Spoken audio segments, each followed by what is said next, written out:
Hello students. तो पिछली बार हम लोगों ने बहुत सारा कंटेंट अपना कंप्लीट कर लिया था। रिकॉम्बिनेंट डीएनए टेक्नोलॉजी हमें काफ़ी हद तक समझ में आ गई थी। व्हाट इज़ वेक्टर, किस तरीके से आप लोग वेक्टर का इस्तेमाल करते हो, ठीक है, कैसे फॉरेन डीएनए का कंटेंट इंटीग्रेट हो जाता है वेक्टर के साथ और वो ट्रांसफर हो जाता है ऑर्गेनिज्म में और फिर उसकी मशीनरी यूज करके मल्टीपल कॉपीज उस पर्टिकुलर रिकॉम्बिनेंट डीएनए की फॉर्म कर लेता है। ठीक है, ये सारी चीजें हम लोगों ने पिछली बार पढ़ ली थी। अब बारी आती है बेटा कुछ ऐसी चीजों को जानने की जिनके थ्रू आप लोग जो काम आपने किया उसको अंजाम दे सको। ठीक है, you may have realised that normally unless one cuts the vector and the source DNA with the same restriction enzyme the recombinant vector molecule can not be created. ये बात हम लोगों ने पहले भी डिस्कस की थी कि जब तक कोई क्या ना करे बेटा, वेक्टर को और सोर्स डीएनए को जिसको उससे जोड़ना है दोनों को अगर सेम रिस्ट्रिक्शन एंजाइम से कट ना करे तो रिकॉम्बिनेंट वेक्टर मॉलिक्यूल आपका क्रिएट नहीं हो सकता। बिकॉज क्या है, सेम स्टिकी एंड्स फॉर्म नहीं हो पाएंगे। ठीक है, चलिए अब बात करते हैं separation and isolation of DNA fragments की। The cutting of DNA by restriction endonuclease results in the fragments of DNA. अब देखो, रेस्ट्रिक्शन एंडोन्यूक्लियस ने क्या करा भाई, उसकी मदद से आपने डीएनए के फ्रैगमेंट्स की कटिंग कर ली। These fragments can be separated by a technique known as gel electrophoresis. एक टेक्निक है जिसे कहा जाता है जेल इलेक्ट्रोफोरेसिस। उसकी मदद से आप लोग इन फ्रैगमेंट्स को क्या कर सकते हो, सेपरेट आउट कर सकते हो। ठीक है, तो हम इसको पढ़ने वाले हैं और ये बहुत इंपॉर्टेंट है। Since DNA fragments are negatively charged. अब देखो, आपको पता है अच्छे तरीके से फॉस्फेट ग्रुप की वजह से जो आपके डीएनए के फ्रैगमेंट्स है बेटा, वो कैसे होते हैं, नेगेटिवली चार्ज होते हैं, है ना। ये बात आपको पता भी होनी चाहिए। ठीक है, charge molecules they can be separated by forcing them to move towards the anode. तो आप उन्हें क्या कर सकते हो बेटा, फोर्स कर सकते हो कि वो क्या करे, इलेक्ट्रिक फील्ड के अंडर क्या कर दे भाई। अगर उन्हें कोई मैट्रिक्स या कोई मीडियम प्रोवाइड करवाया जाए, यहाँ पर आप बोलोगे कि जो मैट्रिक्स है, मीडियम है, जेल इलेक्ट्रोफोरेसिस के अंदर मैट्रिक्स या फिर मीडियम, उसका काम कौन करेगा, कौन बताएगा भाई। ऑब्वियस सी बात है, तुम लोगों ने बताया ही होगा, है ना, आदत सी हो गई है ऐसे पूछने की। एगरोस, है ना, एगरोस जेल हो जाएगा आपका। इसको आप क्या कर सकते हो बेटा, as a medium provide use कर सकते हो, जो कि बेटा कहाँ से मिलता है, extracted from seaweeds, extracted from seaweeds. ठीक है, तो उसे आप मीडियम के तौर पे आपने क्या करा, इलेक्ट्रोफोरेसिस फोरेटिक चेम्बर के अंदर आपने मैट्रिक्स को पूरी तरह से प्लेस करवा दिया, वो जेल वहां पर प्लेस हो गया। जेल के अंदर आपने क्या करी बेटा, हाँ, इंट्रोड्यूस करवा दिया कंप्लीट आपने पूरे कंटेंट को, और वहां पर आपने क्या करा, जिस एंड पे आपने करवाया उससे दूर दूसरी तरफ क्या प्रेजेंट है, एनोड प्रेजेंट है। तो आप क्या करोगे, you will force them to move towards the anode, जैसे इलेक्ट्रिक फील्ड से उसे कनेक्ट किया जाए। Now it is the most commonly used matrix is agarose, which is a natural polymer extracted from seaweeds. The DNA fragments separate according to their size. अब ये जो DNA fragments है ये different sizes के हैं, ये तो आपको समझ में आ जाएगा क्योंकि कटिंग हुई है। तो आप बोलोगे बेटा ये अपने साइजेस के अकॉर्डिंग अलग अलग हो जाते हैं, कैसे, through sieving effect provided by the agarose gel. क्योंकि एगरोस जेल के अंदर जो एक सीविंग इफेक्ट है, सीव का मतलब होता है छलनी, ठीक है, तो ये जो सीविंग इफेक्ट है इसकी वजह से जो एगरोस जेल के जो सारे जो मॉलिक्यूल्स है उनके बीच बीच में कहीं कहीं आपके डीएनए के फ्रेगमेंट सेपरेट हो जाते हैं। तो जो स्मॉलर फ्रेगमेंट होगा भाई, जब सबसे छोटा फ्रेगमेंट होगा वो ज्यादा दूर तक जा पाएगा, है ना, वो हल्का भी है, छोटा भी है, तो वो आगे तक जा पाएगा और आपको देखने में समझ में आ जाएगा कि यस, ये वाला डीएनए फ्रेगमेंट आपका छोटा है, ये बड़ा है। देखो यहाँ पर ध्यान से डायग्राम को, यहाँ पर आपको दूर वाले के बारे में दिखा दिया, this is the smallest fragment and this is the largest one. ठीक है, these are the DNA bands. ये वेल है जहां पर आप पोरिंग करते हो, यहाँ पर आप क्या कर देते हो, पोर कर देते हो अपने कंटेंट को, और उसके बाद डीएनए फ्रेगमेंट्स इस तरीके से वहां से मूव कर जाते हैं। ठीक है, ये ने क्या बोला जाता है, पोरिंग वेल्स बोला जाता है। इन वेल्स के अंदर आप पोरिंग कर देते हो। The separated DNA fragments can be visualised only. अब देखो, ऐसा नहीं है कि वो जो मूव करने लग गए और आपको दिखने लग गया कि देखो डीएनए फ्रेगमेंट्स यहाँ पे पड़े हुए हैं, ऐसा नहीं है। इन्हें आप कब देख सकते हो बेटा, जब आप स्टेनिंग कर देते हो डीएनए की with a compound known as ethidium bromide. तो यहाँ पर आप स्टेन का नाम क्या बताओगे, इथिडियम ब्रोमाइड। इसकी मदद से आप लोग देख पाते हो कि कौन सा डीएनए फ्रेगमेंट कहाँ तक पहुंच गया है, और ये भी कब, जब आप उसका एक्सपोजर करते हो यूवी रेडिएशन के अंदर। ठीक है, आप प्योर डीएनए फ्रेगमेंट्स को नॉर्मल लाइट के अंदर बिना स्टेनिंग के नहीं देख सकते। अगर आपने स्टेनिंग कर दी तो भी आपको यूवी लाइट की प्रेजेंस में जाना पड़ेगा, तब जाकर के आप एक्सपोजर करने के बाद देख पाओगे उनको। You can see bright orange coloured bands of DNA. आपको इथिडियम ब्रोमाइड की प्रेजेंस की वजह से, एक सेकेंड, आपको इथिडियम ब्रोमाइड की प्रेजेंस की वजह से वहां पर किस तरह के बैंड्स देखने को मिलेंगे, डार्क कलर्ड बैंड्स देखने को मिलेंगे। ठीक है, एक सेकंड यहाँ पे ले लेते हैं। हाँ, कैसे बैंड्स? डार्क कलर्ड बैंड्स देखने को मिलेंगे जो कि ऑरेंज कलर के होंगे इन इथीडियम ब्रोमाइड स्टेन्ड जेल जो कि एक्सपोज किया गया यूवी लाइट के अंदर। The separated bands of DNA are cut out from the agarose gel and extracted from the gel piece. धीरे धीरे आपने क्या करा, जितने भी डीएनए बैंड्स थे उनको आपने कट कर लिया और सेपरेट कर लिया एगरोस जेल से और एक्सट्रैक्ट कर लिया जेल पीसेस के अंदर से। ठीक है, this step is known as elution. इस स्टेप को बोला जाता है इल्यूशन, जिसमें आप जेल से सेपरेट कर लेते हो छोटे छोटे डीएनए के पीसेस को। The DNA fragments purified in this way are used in constructing recombinant DNA by joining them with cloning vectors। अब आगे चल के इनको भी वापस से रिकॉम्बिनेंट डीएनए बनाने के लिए यूज में लिया जा सकता है। कैसे? इन्हें क्लोनिंग वेक्टर के साथ जोड़ दिया जाएगा और ये भी आगे चल के फर्दर वही काम कर रहे होंगे। ठीक है, तो यानी आपने क्या क्या प्रोसेस किया, आपने पहले इनकी पोरिंग करी, फिर भाई इन्हें पहले मैट्रिक्स प्रोवाइड करवाया, पूरे उसमें इलेक्ट्रोफोरेटिक चैम्बर के अंदर पूरा आपका मैट्रिक्स इंसर्ट हो गया, जेल जैसी सेटल कर गया, उसके अंदर आपने वेल्स के अंदर पोरिंग कर दी कंटेंट की। अब डीएनए के फ्रेगमेंट्स रन करने लग गए, जो स्मॉलर फ्रेगमेंट्स थे वो छोटे साइज की वजह से आगे चले गए, लार्जर फ्रेगमेंट्स पीछे रह गए। तो आप दोनों में डिफरेंशिएट भी कर सकते हो कि जो सबसे आगे है वो छोटे फ्रेगमेंट्स, जो सबसे पीछे है वो लार्जेस्ट फ्रेगमेंट्स है। ठीक है, उसके बाद आपने क्या किया, इथीडियम ब्रोमाइड से इसकी स्टेनिंग कर दी। स्टेनिंग करने के बावजूद ये आपको दिख नहीं रहे, क्यों? क्योंकि अभी आपने यूवी लाइट से एक्सपोजर नहीं किया। जैसे ही आपने यूवी लाइट से एक्सपोजर किया बच्चों, आपको वो दिखने लग गए, है ना। अब वो दिखने लग गए, उसके बाद आपने क्या करा, छोटे छोटे फॉर्म्स में उन सारे बैंड्स को निकाल लिया और उनको सेपरेट आउट कर लिया और जेल पीस से। That process is known as elution. और इस इल्यूशन प्रोसेस की वजह से अब आपके पास छोटे छोटे ऐसे डीएनए फ्रेगमेंट्स आ चुके हैं जिनके थ्रू आप लोग रिकॉम्बिनेंट डीएनए फर्दर बना सकते हो। कैसे? क्योंकि आप इनको वापस से क्या करोगे, क्लोनिंग वेक्टर्स के साथ ज्वाइन करोगे और वो वेक्टर्स वापस रन करेंगे ऑर्गेनिज्म के अंदर, वापस मल्टीप्लिकेशन होगा और आपके पास नंबर ऑफ कॉपीज आती चली जाएंगी। क्लियर? तो ऐसे आप रिकॉम्बिनेंट डीएनए बना सकते हो। That is a very best technique, बहुत अच्छा तरीका है। मेरे ख्याल से आपको स्टेप वाइज सारी चीजें समझ में आ गई होंगी, है ना। चलिए आगे बात करते हैं। आगे बोल रहा है ये क्लोनिंग वेक्टर्स। अब हम क्लोनिंग वेक्टर्स के बारे में बात करेंगे। You know that plasmids and bacteriophages have the ability to replicate within bacterial cells independent of the control of chromosomal DNA। कहने का मतलब आपके जो प्लाज्मिड्स हैं, एक्स्ट्रा क्रोमोसोमल डीएनए, ठीक है, उसके अलावा जो बैक्टीरियोफाजेस हैं, उन सबके पास एक काबिलियत होती है कि रेप्लिकेट कर जाते हैं बैक्टीरियल सेल के अंदर। ठीक है, और इनको कोई फर्क नहीं पड़ता क्रोमोसोमल डीएनए क्या कर रहा है क्या नहीं कर रहा। तो bacteriophages because of their high number per cell, क्योंकि एक सेल में ही उनका बहुत हाई नंबर होता है, have very high copy number of their genome within the bacterial cell. अगर एक बैक्टीरियल सेल के अंदर देखा जाए तो इनका कॉपी नंबर बहुत हाई होता है, मतलब ये अपनी मल्टीपल कॉपीज बहुत तेजी से बना पाते हैं। सम plasmids may have only 1 or 2 copies per cell whereas others have 15 to 100 copies per cell। समझ में आई बात? कुछ प्लाज्मिड्स की तो कोई 1 या 2 कॉपीज होंगी एक सेल में, लेकिन यहाँ पर 15 से 100 कॉपीज भी चली जाती हैं। Then numbers can go even higher, even high भी चला जाता है number, if we are able to link an alien piece of DNA with bacteriophage. अगर आपने किसी फॉरेन डीएनए को बैक्टीरियोफाज या प्लाज्मिड डीएनए से कनेक्ट कर दिया तो we can multiply its number equal to the copy number of the plasmid और बैक्टीरियोफाज। अब जो बैक्टीरियोफाज का या प्लाज्मिड का कॉपी नंबर है बच्चों, आप उसके अकॉर्डिंग क्या कर सकते हो, इसके भी कॉपी नंबर को क्या कर सकते हो, एडजस्ट कर सकते हो। क्लियर? यहाँ तक बातें मेरी समझ में आ गई होंगी आई होप। तो यहाँ पर आपको क्या बोला जा रहा है, दैट मीन्स आप लोगों को ये बताया जा रहा है कि इस थ्रू आप लोग रिकॉम्बिनेंट डीएनए टेक्नोलॉजी की मदद से बहुत सारे नंबर ऑफ कॉपीज बना सकते हो। किसकी काबिलियत के ऊपर? जो उस प्लाज्मिड की या उस बैक्टीरियोफाज की काबिलियत है। अगर उनका कॉपी नंबर इतना है तो उसी के अकॉर्डिंग फिर आपके पास रिकॉम्बिनेंट डीएनए की कॉपीज भी बन के आ जाती हैं। ठीक है, vectors used at present are engineered in such a way that they help easy linking of foreign DNA and selection of recombinant and non recombinant. कहने का मतलब आज के दौर में अगर जिन वेक्टर्स की बात की जाए तो वो किस तरीके से इंजीनियर किए जाते हैं, इस तरीके से बनाए जाते हैं कि वो बहुत आसानी से फॉरेन डीएनए से लिंक कर जाए और दूसरा हम आराम से सिलेक्शन कर सके कि इनमें से रिकॉम्बिनेंट कौन सा और नॉन रिकॉम्बिनेंट कौन सा है। मतलब आप पूरी तरीके से इनका पता लगा सकते हो। तो ये क्लोनिंग वेक्टर्स में आपको क्या मिल जाता है, फायदा मिल जाता है। चलिए आगे बात करते हैं। The following are the features that are required to facilitate cloning. अब हम कुछ फीचर्स की बात करेंगे जिनकी जरूरत होती है आपको अगर आपको क्लोनिंग करनी है तो। ठीक है, चलिए स्टार्ट करते हैं भाई। अब बारी आती है यहाँ पर, सबसे पहले हम धीरे धीरे एक एक फीचर की बात करेंगे। सबसे पहला है origin of replication.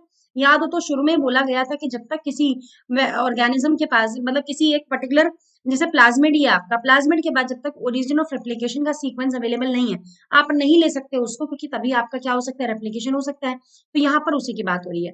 This is a sequence, ये वो पर्टिकुलर सीक्वेंस है फ्रॉम वेयर रेप्लिकेशन स्टार्ट, जहां से रेप्लिकेशन आपका शुरू होता है ना। And any piece of DNA when linked to this sequence, जैसे ही आप किसी भी पीस ऑफ डीएनए को इस सीक्वेंस से जोड़ोगे, can be made to replicate within the host cell, तो वो आराम से होस्ट सेल में जाके मल्टीप्लिकेट कर जाएगा। This sequence is also responsible for controlling the copy number of the linked DNA. कहने का मतलब यही सीक्वेंस रिस्पॉन्सिबल होता है कि वो अपने से जुड़े हुए डीएनए के कॉपी नंबर तक को कंट्रोल करता है कि अपने जैसा बनाना है तो कैसे बनाना है। So if one wants to recover many copies of the target DNA, it should be cloned in a vector whose original, भाई ऑब्वियस ही बात है, सबसे पहली बात, अगर उसका ओरिजिन ऑफ रेप्लिकेशन वाला सीक्वेंस सपोर्ट करेगा हाई कॉपी नंबर को, तो आप ऐसे प्लाज्मिड के साथ या ऐसे वेक्टर के साथ क्या कर सकते हो, ज्वाइन कर सकते हो फॉरेन डीएनए को। तो क्या होगा, जो उसका कॉपी नंबर होगा उसी के अकॉर्डिंग वो जो आपका रिकॉम्बिनेंट डीएनए है उसका कॉपी नंबर भी बन जाएगा। ठीक है, तो कहने का मतलब आप उसी ओरिजिन ऑफ रेप्लिकेशन से उसे ज्वाइन करोगे जिसका हाई कॉपी नंबर होगा। ठीक है, सेकंड चीज, सेकंड पॉइंट आता है आपका, दैट इज सिलेक्टेबल मार्कर। अब बात करते हैं सिलेक्टेबल मार्कर की। देखो नाम से पता चल रहा है सिलेक्टेबल, बहुत चूजी है ना, और मार्कर मतलब कोई ऐसी चीज जो हाईलाइट कर दे अलग से कि यार ये तो ये है ना। मार्कर क्या करता है, हाईलाइट करता है चीजों को, तो यहीं से आपको हल्का सा आइडिया लग गया और बाकी आपको पूरा क्लियर हो जाएगा। In addition to origin of replication the vector requires a selectable marker, vector को एक सिलेक्टेबल मार्कर की भी जरूरत होती है। क्यों, समझो, विच हेल्प्स इन आइडेंटिफाइंग, जो पहचान में मदद करता है। भाई मार्कर क्या करता है, किसी चीज को तो हाईलाइट करेगा जिसको आपको चाहिए, और जो हाईलाइटेड नहीं रहेगी वो मार्कर से अलग रह जाएगी। तो it helps in identifying and eliminating non transformants and selectively permitting the growth of transformants. कहने का मतलब जो आपके रिक्वायर्ड वेराइटीज हैं उनको तो ये रखने में काम मदद करता है और एलिमिनेट करने में मदद करता है जितने भी नॉन ट्रांसफॉर्मेंट्स हैं जिनकी आपको जरूरत नहीं है। ट्रांसफॉर्मेशन होता क्या है, आप याद करो, हमने आप लोग मेरे साथ पता नहीं पढ़े हो नहीं पढ़े हो, मैंने आप लोगों को स्पेशल क्लास में पढ़ाया था कि मॉलिक्यूलर इसमें मॉलिक्यूलर जेनेटिक्स के अंदर कि ट्रांसफॉर्मेशन का प्रोसीजर क्या होता है। ठीक है, तो आप क्या बोलोगे, वहां पर जब ग्रिफिथ ने एक्सपेरिमेंट किया था ट्रांसफॉर्मिंग प्रिंसिपल का, तो वहां पर उन्होंने बहुत हद तक बताया था कि किस तरीके से कोई तो चीज है जो क्या हो रही है बेटा, ट्रांसफॉर्म कर दे रही है बैक्टीरिया को, किसको, आपके ये क्या नाम है, जो आपका नॉन वायरुलेंट स्ट्रेन था उसको वायरुलेंट में कन्वर्ट कर दे रही है। जबकि आप क्या बोल रहे थे बेटा, माइस के अंदर आपने डेड स्ट्रेन डाला था, कौन सा वाला डेड स्ट्रेन, जो आपका वायरुलेंट का था, और जबकि लाइव स्ट्रेन डाला था नॉन वायरुलेंट का, लेकिन फिर भी माइस क्या हो जा रही थी, डेड हो जा रही थी। किस वजह से, क्योंकि वो जो नॉन ट्रांसफॉर्मेंट, जो आपका डेड बैक्टीरिया था वो आपका कैसा था, वायरुलेंट था, लेकिन कहीं ना कहीं उसने ट्रांसफॉर्म कर दिया होगा दूसरे वाले को, अपनी जो कैपेबिलिटी है वो प्रोवाइड करवा दी होगी, and that was the transformation. उसके अंदर कुछ तो ऐसा गया होगा जिसकी वजह से उसके अंदर वो ट्रांसफॉर्मेशन हो गया होगा, बदलाव आ गया होगा। Transformation is a procedure through which a piece of DNA, एक छोटा सा पीस डीएनए का इंट्रोड्यूस किया जाता है होस्ट बैक्टीरियम के अंदर। ठीक है, और ये हम कहाँ पर पढ़ेंगे, अपने आगे के सेक्शंस के अंदर पढ़ने वाले हैं। नॉर्मली अगर हम देखें, the genes encoding resistance to antibiotics, कुछ ऐसे जीन्स है बेटा जो एंटीबायोटिक्स के प्रति रेजिस्टेंस प्रोवाइड करवाते हैं, जैसे कि आपका एम्पेसिलिन हो गया, क्लोरमफेनिकॉल हो गया, टेट्रासाइक्लिन हो गया, कैनामाइसिन हो गया, etcetera, are considered useful selectable markers for E coli.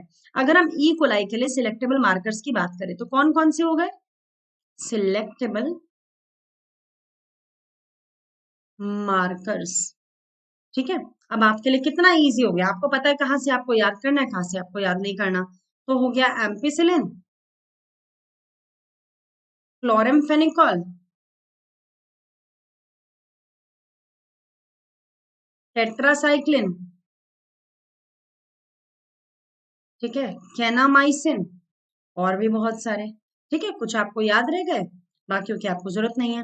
The normal equalise cells do not carry resistance against any of these antibiotics, लेकिन अगर मैं नॉर्मल इक्वलाइज सेल की बात करूं तो उन सेल्स के अंदर इन एंटीबायोटिक्स के प्रति कोई रेजिस्टेंस अवेलेबल नहीं है। लेकिन जब हम उसे ट्रीट करवाएंगे बेटा इनमें से किसी सिलेक्टेबल मार्कर से, तो उसके अंदर इनके प्रति रेजिस्टेंस आ जाएगी। तो क्या तुम्हें अंदाजा लग रहा है, अगर उसे एम्पेसिलिन मीडियम के अंदर हमने रखा तो क्या सिर्फ वही सर्वाइव नहीं करेगा जिसके पास सिलेक्टेबल मार्कर होगा। कहने का मतलब थोड़ा सा आइडिया दे रही हूँ, है ना।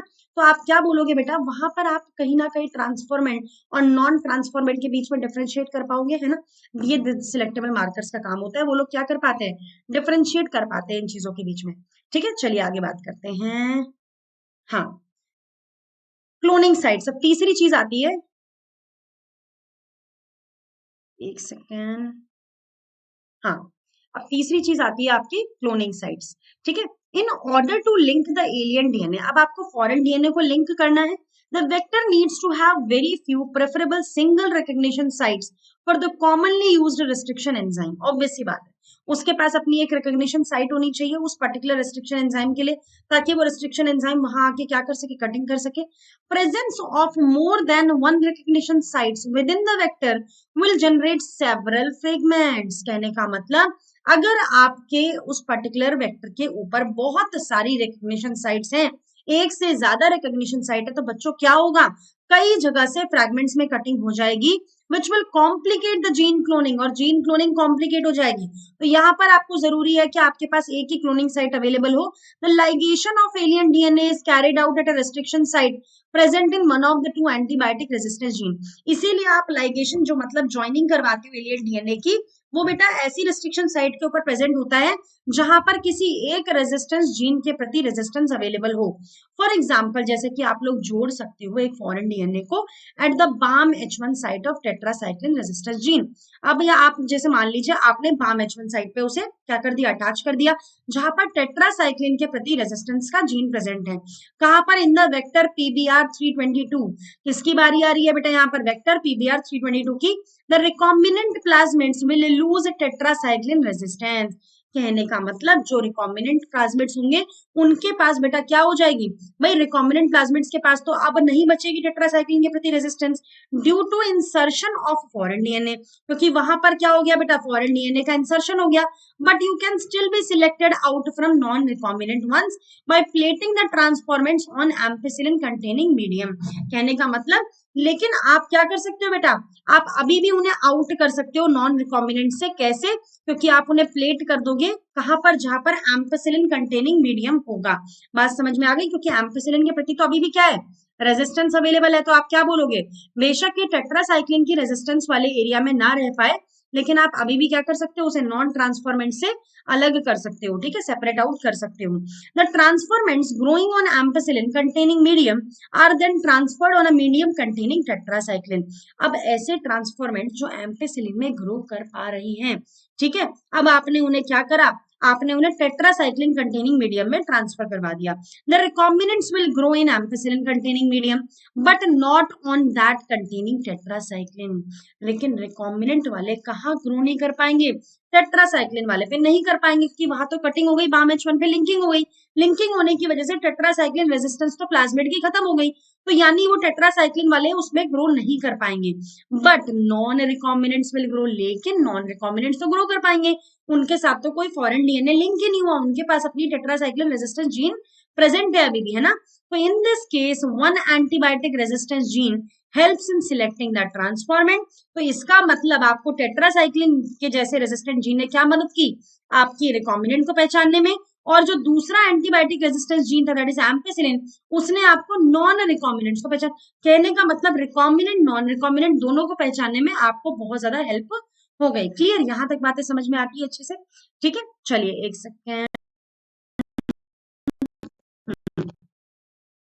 आगे बात gets inactivated due to insertion of alien DNA and helps in selection of recombinant. कहने का मतलब, एक तरफ एम्पिसिलिन ने और एक तरफ टेट्रासाइक्लिन ने, दोनों ने आपकी मदद करी और आप पहचान पाए इनमें से ट्रांसफॉर्मेंट कौन से और नॉन ट्रांसफॉर्मेंट कौन से हैं, ठीक है। अगर मैं बात करती हूँ यहाँ पर, वापस एक बार इस लाइन को देख लो because it is very important, वापस देख लीजिए एक बार। The transformants growing on ampicillin containing medium. अब देखो यहाँ पर हुआ क्या है, ऑब्वियस सी बात है, आप बोलोगे the recombinant plasmid will lose tetracycline resistance, क्योंकि आपने वहां पर इंसर्शन कर दिया फॉरेन डीएनए का। तो आप बोलोगे कि यार जो आपका टेट्रासाइक्लिन कंटेनिंग मीडियम है उसमें तो वो ग्रो नहीं कर पाएगा, लेकिन आप उसे अभी भी सिलेक्ट आउट कर सकते हो नॉन रिकॉम्बिनेंट वन से। कैसे, आप प्लेट कर दो ट्रांसफॉर्मेंट्स को एम्पिसिलिन कंटेनिंग मीडियम में, ठीक है।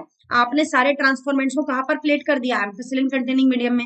अब जो ट्रांसफॉर्मेंट्स बेटा एम्पिसिलिन कंटेनिंग मीडियम में ग्रो कर रहे हैं, उन्हें आपने ट्रांसफर किया ऐसे मीडियम में जहां पर टेट्रासाइक्लिन है, ठीक है। ट्रांसफॉर्मेंट्स को आपने प्लेस किया टेट्रासाइक्लिन कंटेनिंग मीडियम में। अब रिकॉम्बिनेंट जो है बेटा, वो तो ग्रो करेंगे एम्पेसिलिन कंटेनिंग मीडियम में, लेकिन कहाँ नहीं ग्रो कर पाएंगे, टेट्रासाइक्लिन वाले में रिकॉम्बिनेंट्स नहीं कर पाएंगे। क्यों? क्योंकि भैया उनके पास तो रेजिस्टेंस है ही नहीं उसके प्रति, वहां फॉरेन डीएनए चिपका हुआ है। तो दैट इज वाई क्या होगा, आपको पता चल जाएगा दोनों के बीच में। कहने का मतलब एक एंटीबायोटिक रेजिस्टेंस जीन ने आपको हेल्प किया कि आप पहचान लो किसको, ट्रांसफॉर्मेंट्स को, जबकि दूसरे एंटीबायोटिक रेजिस्टेंस जीन ने आपकी मदद करी कि आप पहचान लो क्या, कि कौन सा जीन है जो इनएक्टिवेट हो गया इंसर्शन की वजह से इलियड डीएनए के, and helps in selection of recombinant, और आपको रिकॉम्बिनेंट का सिलेक्शन करने में मदद कर रहा है। क्लियर? यहां तक बातें समझ में आई सबको अच्छे से, है ना? Selection of recombinants due to inactivation of antibiotics. अब देखो आपने रिकॉम्बिनेंट्स का सिलेक्शन कर लिया, किसकी वजह से? क्योंकि किसी एंटीबायोटिक का इनएक्टिवेशन हो गया। इज अ कम्बरसम प्रोसीजर, ये बहुत ज्यादा हेक्टिक प्रोसीजर है, पहले उसमें डालो फिर इसमें डालो, फिर ये होगा फिर वो होगा। It requires a simultaneous plating on 2 plates, आपको 2 अलग अलग एंटीबायोटिक्स के प्लेट्स में उसकी प्लेटिंग करनी पड़ती है अलग अलग जाकर के, ये बहुत ज्यादा हेक्टिक प्रोसीजर है। इसीलिए हमने क्या करा, उसके लिए ऑल्टरनेटिव सिलेक्टेबल मार्कर निकाला, डेवलप किया, which differentiate recombinants from non recombinants on the basis of their ability to produce colour in the presence of a chromogenic substrate. कहने का मतलब एक क्रोमोजेनिक सबस्ट्रेट है जिसकी प्रेजेंस में यदि कोई एक क्या कर दे, कलर प्रोड्यूस कर दे, और दूसरा ना प्रोड्यूस करे, तो आप रिकॉम्बिनेंट और नॉन रिकॉम्बिनेंट में क्या कर पाओगे, अंतर पता कर पाओगे, आपको बार बार प्लेटिंग नहीं करनी पड़ेगी ऐसे। तो देखो ये टेक्निक क्या है आपकी इन दिस। अब इसके अंदर क्या होता है, यहाँ से हर लाइन आपकी इंपॉर्टेंट है। एन एंजाइम, कौन सा एंजाइम बेटा, बीटा गैलेक्टोसिडेज। ठीक है, एंजाइम का नाम क्या है, बीटा गैलेक्टोसिडेज। ठीक है, आपने क्या किया समझो, in this a recombinant DNA is inserted with in the coding sequence. आपने रिकॉम्बिनेंट डीएनए को एक ऐसे कोडिंग सीक्वेंस में डाला जो एक एंजाइम का है, दैट इज बीटा गैलेक्टोसिडेज। इसकी वजह से होगा क्या बेटा, आपने एक पर्टिकुलर, देखो हर जो आपका डीएनए है आपने उसे कोडिंग सीक्वेंस में डाल दिया, जो भी आपका कैसा रिकॉम्बिनेंट डीएनए है, ठीक है, आपने उसे कोडिंग सीक्वेंस में डाला जहां पर क्या है, वो एक एंजाइम का कोडिंग सीक्वेंस है, that enzyme is known as beta galactosidase. अब इसकी वजह से होगा क्या, इनएक्टिवेशन, किस चीज का, एंजाइम का। ठीक है, क्या हुआ, उस एंजाइम का इनएक्टिवेशन हो गया, क्योंकि आपने उसके सीक्वेंस में किसको डाल दिया, रिकॉम्बिनेंट डीएनए को डाल दिया, which is referred to as insertional inactivation। insertional inactivation कब हुआ, जब आपने इसमें क्या इंसर्ट कर दिया, हाँ, फॉरेन डीएनए, रिकॉम्बिनेंट डीएनए बुला लो इसे, इसे हम रिकॉम्बिनेंट डीएनए बोल लेते हैं। ठीक है, तो इससे क्या हुआ, इसका इंसर्शनल इनएक्टिवेशन, उसके इंसर्शन की वजह से इसका इनएक्टिवेशन। अब क्या हुआ, एक क्रोमोजेनिक सबस्ट्रेट लाए, the presence of a chromogenic substrate gives blue coloured colonies. अगर इस क्रोमोजेनिक सबस्ट्रेट की प्रेजेंस होती है तो जो कॉलोनीज ग्रो करके आती है वो ब्लू कलर की आती है। If the plasmid in the bacteria does not have an insert, अगर उस प्लाज्मिड के अंदर कोई इंसर्शन अवेलेबल नहीं है, ठीक है, अगर कोई प्लाज्मिड नॉर्मल प्लाज्मिड है,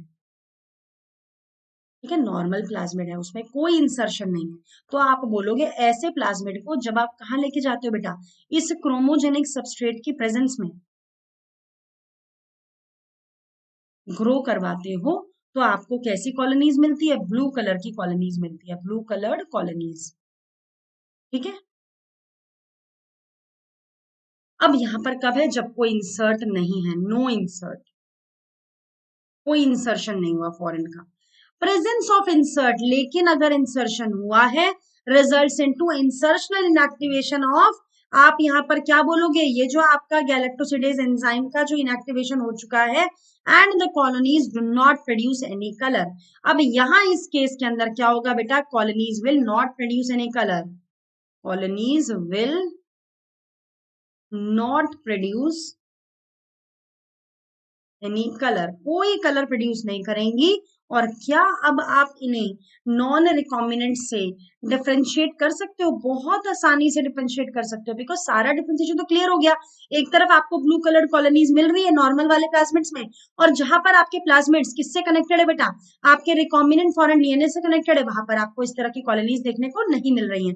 so that is why you will say कि आपका डिफरेंशिएशन यहाँ पर पूरी पूरी तरह से क्लियर हो जाता है। क्लियर, यहाँ तक तो कोई बात का कंफ्यूजन आपको मेरे हिसाब से होगा नहीं, फिर भी स्टिल हो तो आप मैसेज डाल सकते हो। ठीक है, अब बात करते हैं चौथी चीज की, that is vectors for cloning genes in plants and animals. अगर आपको प्लांट या एनिमल के अंदर कोई भी इस तरह की जीन क्लोनिंग करनी है तो आप वेक्टर किसे यूज करते हो?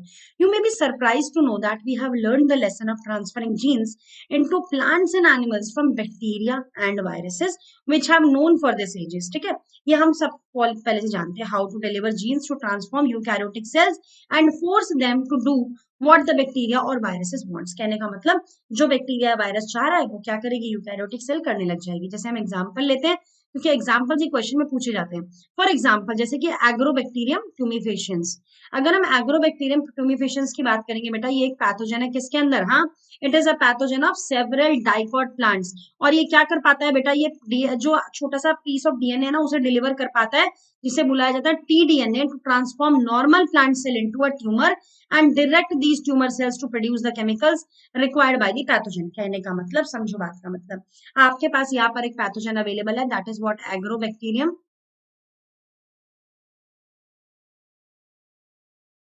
ट्यूमिफेशियंस, जिसके पास बहुत अच्छी काबिलियत है। ठीक है, ये क्या है आपका बेटा, डाइकॉट प्लांट्स का पैथोजन है, पैथोजन ऑफ डाइकॉट प्लांट्स। ठीक है, यहाँ पर इसके पास होता क्या है बेटा, ये क्या करता है, एक पीस ऑफ डीएनए को डिलीवर कर देता है जिसको बुलाया जाता है टीडीएनए, जो इससे लिंक कर जाता है। ठीक है, क्या होता है, टीडीएनए। अब यहाँ पर क्या बोलोगे आप, ये ट्रांसफॉर्म कर देगा नॉर्मल प्लांट सेल को ट्यूमर के अंदर, ट्यूमरस सेल्स के अंदर। ठीक है, और ये किस वजह से बेटा, और ये डायरेक्टली इन ट्यूमर सेल्स को क्या करेगा, फोर्स करेगा टू प्रोड्यूस केमिकल्स जो कि इस पैथोजन के द्वारा रिक्वायर्ड है। ये ट्यूमर सेल्स इसके अकॉर्डिंग काम करने लगेंगी।